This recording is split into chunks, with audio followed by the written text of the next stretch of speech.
The last time I heard her voice, she was calling me pathetic with a mouthful of someone else's name. And then she was gone. No slammed door. No bags thrown out the window. Just absence. Like someone deleted her from my life with a quiet click of the mouse. 1 minute, I was a husband. The next, I was an empty space she didn't feel obligated to explain. I didn't post online. I didn't call her friends. I didn't scream or key anyone's car. I just stopped existing in her world. Completely. And for 3 years, I let it stay that way. I buried myself under small jobs and smaller routines. I walked without looking up. I avoided the color red because it reminded me of her lipstick. And then, 3 years, 9 days, and 4 hours later, I saw her. She was walking barefoot down the beach with a man whose shirt cost more than my rent. She looked older. Not worse, just different. Like she'd become someone else in the time I spent trying to forget she ever existed. And then she saw me. And that confident strut she always had, the one she used to leave me like I was luggage at a bus stop, just collapsed. Right there, on the sand. Her hand slipped from the man's arm like it didn't know him anymore. That should have been enough for me. But it wasn't. Because here's what she didn't know. I didn't come to that beach by accident. I didn't just stumble back into her orbit like some unlucky ex-husband who wandered into karma's crossfire. No, I wanted her to see me. I needed her to see what she lost. Because while she was busy building a beautiful new lie, I had quietly made sure the truth would wreck her. You see, the thing about disappearing is, if you do it right, they don't even notice until it's too late. And Tessa, she was so sure I'd just fade into nothing after what she did. She probably pictured me drinking alone, staring at old wedding photos, sending her long paragraphs at 2 a.m. that she'd never read. That's the kind of man she believed I was. A man who'd break quietly. A man who wouldn't fight. She was wrong. I didn't break. I bent. I twisted. I adapted. I suffered. Yeah, a lot. But then I planned. The beach wasn't random. It was the same beach where we had our so-called clean break. The final conversation. Or more accurately, the final monologue. Because she didn't let me speak. She told me I was emotionally exhausting. That being with me was like living inside a sigh. I remember those words exactly because I've replayed them in my head for years. Not because they hurt, they did. But because they were lazy. That's the part that killed me. After everything, she didn't even bother crafting a real excuse. She left me for a man named Griffin, and she made it sound like I drove her into his arms by being too steady. So when I walked onto that beach last week, it wasn't to take in the view. It was to finish something. She looked at me like she'd seen a ghost she hadn't mourned properly. The new guy, the polished, overpriced substitute for me, tried to say something, but she reached out and grabbed his arm like she was the one who needed protection. Her voice cracked as she said my name. Melvin. And here's the best part. I didn't answer. I just looked at her. One long look. Not angry. Not sad. Just done. She took a step forward. Her feet hesitated, like she wasn't sure if she should approach me or run. I could see the calculations behind her eyes. How much did I know? Why was I here? Did I look better than I used to? That last part probably stung the most. Because the thing is, I did look better. I had lost weight. I'd gotten rid of the glasses. I wore a plain gray jacket and dark jeans. Nothing flashy, but not the oversized Target sweaters she used to mock me for wearing. I'd grown into my own silence. And that silence, right then, was louder than anything I could have said. She stammered something like, "This is so unexpected, and what are you doing here?" But I didn't flinch. Because I knew something she didn't. I knew who the man beside her was. I knew what he'd been hiding. And I knew, with absolutely unshakable certainty, that by the end of the day, she'd regret ever stepping onto that sand. She kept looking at me like she was waiting for permission to breathe. And that smug-looking man beside her, he had no clue what was happening. He reached for her hand again, and she yanked it away like she was suddenly ashamed to be touched. I watched her try to compose herself, standing there in a flowy beach dress like the embodiment of a Pinterest life. Everything curated to look effortless and happy. But I knew the cracks. I'd lived inside them. "I didn't know you were in town," she finally said, her voice softer than I remembered. Hesitant, as if the right tone could erase everything she did. "It's been a long time." I raised an eyebrow, nothing more. Because if I opened my mouth, I might start laughing, and once I started, I wouldn't stop. The nerve of it. Like we were old friends bumping into each other at a grocery store. Like she hadn't left me emotionally gutted and humiliated in my own living room 3 years ago, with a backpack and a phone full of Griffin's selfies.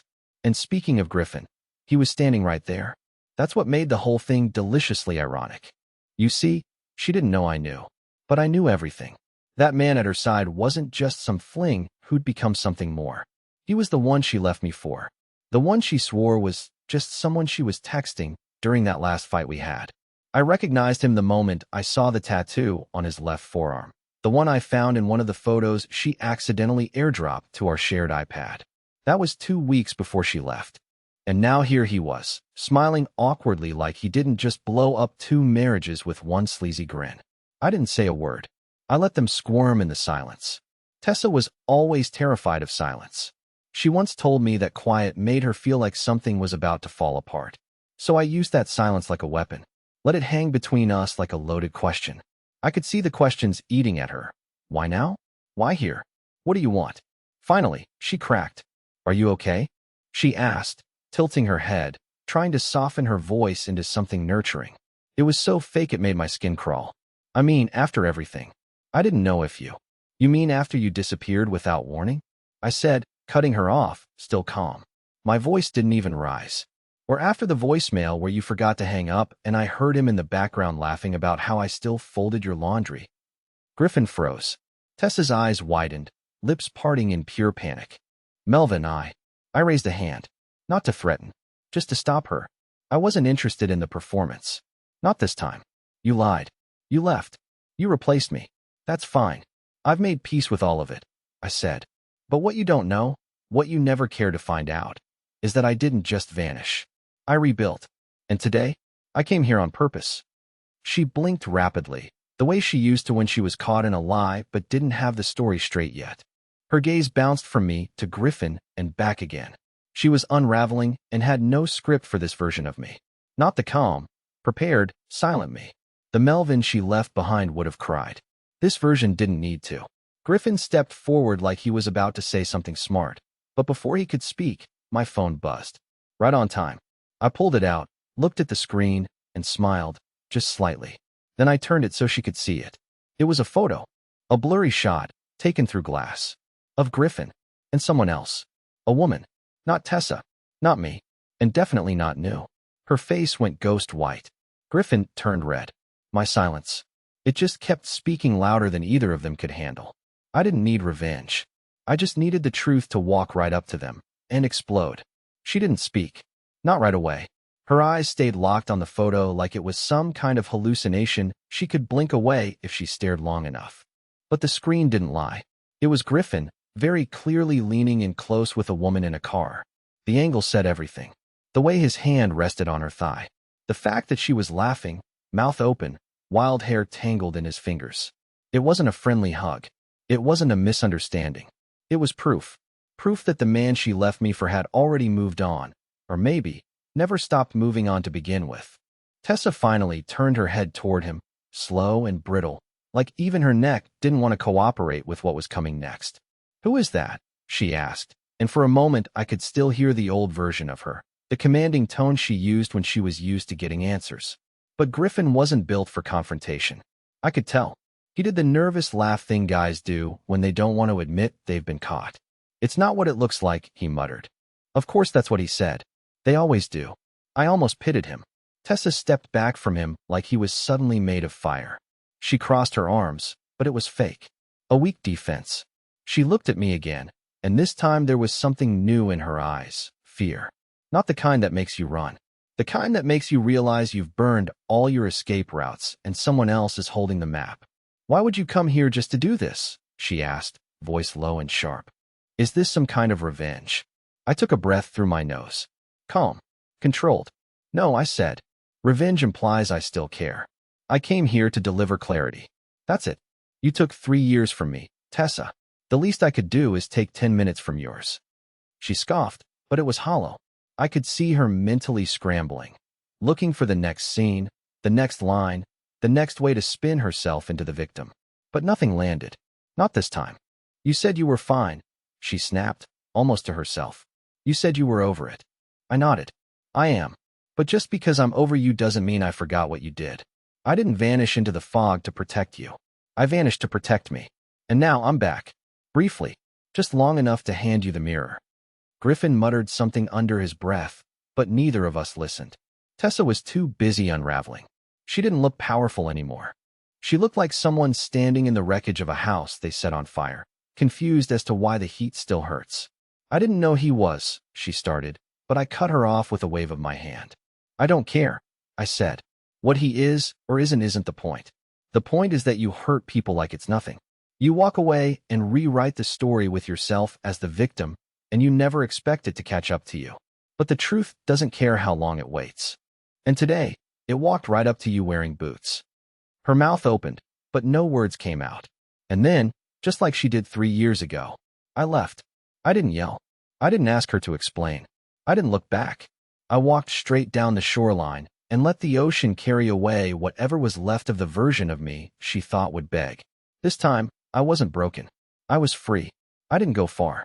Just around the bend of the shoreline, past the rocks where the tourists usually stop taking photos. I wasn't running. Not this time. I was waiting. Because the story wasn't finished. Not yet. What Tessa didn't know, what she couldn't even imagine, was that this meeting was only half the plan. I sat down on the driftwood bench facing the cliffs, the wind loud enough to drown out the world, and pulled out my phone again. There was a new message already waiting. "She's still standing there." He walked off in the other direction. "You were right. She's breaking." I smiled. The message was from Lena. And no, not a new girlfriend, not some rebound or dramatic love interest from my glow-up arc. Lena was something much simpler and much more dangerous. She was Griffin's wife. Or ex-wife, depending on how the next few days played out. 3 weeks ago, Lena found my name in a dusty old email thread. One of those accidental CC moments that happens when cheaters get lazy. She reached out to me through an anonymous burner account, asking if I was that Melvin. The one married to Tessa. The one her husband used to joke about in texts as the emotional spreadsheet guy. That's literally how Griffin referred to me, like I was just some forgotten Excel file he'd minimized. She was calm, too calm, which made me trust her. There was no yelling, no sobbing, just facts. And timelines. And screenshots. So many screenshots. She'd been collecting everything for months, waiting for the right moment to strike. The only thing she didn't have was a face-to-face encounter. Closure. Proof that Griffin's charm was only skin deep. So I offered her one. We coordinated everything. Dates, times, location. She knew Tessa and Griffin liked to visit that exact beach every Saturday morning, and I made sure I just happened to be there this time. Everything was designed to look natural. The conversation, the confrontation, the silent exit. And Lena? She was watching the entire thing unfold from the coffee truck across the boardwalk, sipping a chai latte like it was just another Saturday. Tessa had no idea she was being watched by the woman whose marriage she helped destroy. I don't know if that's karma. I don't know if I believe in karma anymore. But I do know the moment I got up and left her standing there with Griffin's betrayal fresh in her hands, I gave Lena the window she needed. I don't know what she said when she approached. I only know she walked right up to Tessa 10 minutes after I left, and whatever came out of her mouth made Tessa sit down hard on the sand, like the ground finally gave up holding her. That image lives rent-free in my mind now. The woman who once told me I was emotionally slow, getting cornered by the wreckage she caused. No longer the muse, no longer the one in control, just a tangled, exposed version of herself. Stripped of the narrative she thought she owned. I didn't go back to check on her. I didn't need to. Because for the first time in 3 years, I wasn't the one left picking up broken pieces. She was. I didn't expect the message. It came 3 days later, tucked between a spam text about a free cruise and a reminder from my dentist. Just one line. From a number I hadn't seen in years, but still remembered by heart. Even now, reading it again, it barely makes a sound in my mind. Just a whisper, really. Can we talk? That was it. No apology. No explanation. No punctuation. Just the digital equivalent of a foot in the door. And for a moment, I hate admitting this. I hesitated. Not because I missed her. Not because I cared about what she had to say. But because I wanted to know why. Why would someone like Tessa, who used to cut people out like dead branches, suddenly want to talk? What could possibly be left to say? So I waited. I didn't reply that day. Or the day after. I let it sit. Let it fester. Let her wonder if the silence she'd once weaponized had turned against her. I imagined her staring at her screen, chewing on her thumbnail, crafting messages she'd delete before sending. The woman who once ghosted me was now clinging to a ghost of her own. On the 5th day, I finally responded. Say what you need to say. I'm not meeting in person. The reply came within 2 minutes. Like she'd been sitting with the draft open, fingers hovering. You didn't have to humiliate me like that. Humiliate her. That was her takeaway. Not the cheating. Not the abandonment. Not the wreckage she left behind like I was just clutter in the attic of her life. No, my presence was the problem. My silence was the betrayal. I should have ignored it. I know. But I typed anyway. Slowly. Carefully. You're upset because I finally let you feel what you made me live through. No response came for hours. I thought that would be the end of it. That she'd retreat into whatever curated reality she lived in now. But that night, just after midnight, my phone lit up again. This time, it wasn't anger. It was something else. Something raw. It started with a voice memo. I hesitated before playing it, thumb hovering over the icon. But curiosity won. She was crying. I'd only heard her cry twice before. Once at her father's funeral. Once when she thought she lost her passport before our trip to Iceland. This wasn't like either of those times. This was different. She didn't speak for the first 10 seconds, just the sound of her trying to collect herself. And then, finally, her voice came through, low and cracked. I didn't know he was cheating on me too. I thought it was different with him. I thought leaving you meant I was choosing the better version of my life. She sniffled. I don't know what I expected when I saw you. You looked calm, strong, like someone I couldn't reach anymore. And that scared me. Because you used to look at me like I was the only person in the world who mattered. Another pause. Then the words that stuck with me long after the message ended. I think I broke something I can't fix. And I don't even know who I am without you hating me. I didn't respond. Not then. I just lay there in the dark, staring at the ceiling, the phone warm in my hand. I wasn't sad. I wasn't angry. I wasn't even satisfied. I just felt done. Not victorious. Not vindicated. Just done. And sometimes, that's enough. The next morning, I found another message from her. This one wasn't a voice memo. It was long. A wall of text. Like she'd finally broken through her own silence and couldn't stop the words from spilling out. She wrote about her regret, how she thought freedom would feel like flying, but instead felt like falling without a bottom. She said things I never expected to hear from her. Things like, I used you as a mirror and blamed you for what I saw. And, I thought leaving you would make me feel more alive, but all it did was make me feel like a stranger to myself. She admitted that Griffin had been cheating from the start, that even when she left me, she knew there were other women, but she convinced herself she could be the one who tamed him, that he only acted like that because he wasn't with the right woman yet. And she truly believed she was that woman. She wasn't. She told me she'd confronted him the night after the beach, that she screamed, cried, begged, broke a plate. And he just stared at her like she was being dramatic. Told her, you knew what this was. And walked out. Just like she once walked out on me. Now she was alone. Not empowered. Not free. Not enlightened. Just alone. And suddenly, she wanted me back. Not out of love. I could read through that. But because she realized I was the only person who ever really stayed. The only person who knew her chaos and still tried to hold her through it. She ended the message with a single request. If I ever meant anything to you at all, please just meet me once. Not to fight. Not to fix. Just meet me. It's strange, the way those words hit. A year ago, they might have shattered me. I might have dropped everything and run to her like she was home and I'd been out in the cold for too long. But now they just felt late. I sat with the message for a full day. Thought about what meeting her would really change. Thought about the years I spent cleaning up the pieces of a life she exploded without warning. And I realized something. She wasn't asking for closure. She was asking for comfort. She wanted to borrow my peace like it was hers to take. She wanted my healing to soothe her guilt. But that's not how it works. You don't get to wreck someone's foundation and then ask to stand on it when your new house collapses. So I wrote back, carefully. I don't hate you, but I'm not yours to lean on anymore. That was all. I hit send and turned my phone off. And for the first time in years, I felt no ache. No heaviness. No wondering what she was doing or who she was with. Just silence. But not the kind that used to haunt me. This time, it felt like peace. 2 weeks passed. I didn't hear from her again. No follow-up. No guilt-laced essays. Just silence. For once, the kind of silence that didn't carry tension, but resolution. It wasn't the silence she used to punish me with, and it wasn't the silence I once sat in like a prison. It was clean, final, and I knew, deep down, that she understood. Maybe for the first time in her life. I don't think she'll ever message me again. Not because she doesn't want to, but because she finally realized she doesn't get to. And me? I moved on long before she ever saw me standing on that beach. But I didn't realize how far I'd come until a week after everything when I ran into someone unexpected at the farmer's market. Her name was Nora.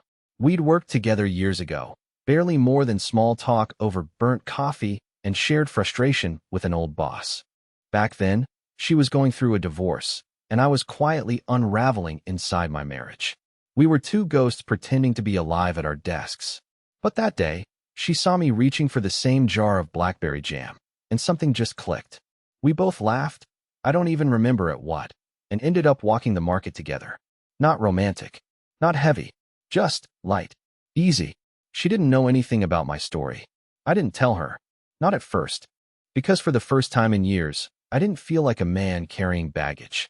I felt like someone new, someone not defined by what had been done to him, someone who had finally stepped out of the storm, soaked, exhausted, but still standing. We've gone on 3 walks since. No expectations, no labels, just fresh air and real conversations. And maybe that's all I need for now. Tessa once told me I was predictable, but here's the twist she never saw coming. I didn't just survive her. I outgrew her. I left the past on that beach, standing in designer sandals and a face full of regret, while I walked forward into a life that didn't need her approval or apology. Sometimes the best revenge isn't watching them fall. It's showing up, whole, healed, and happy, while they're still wondering how you ever stood back up.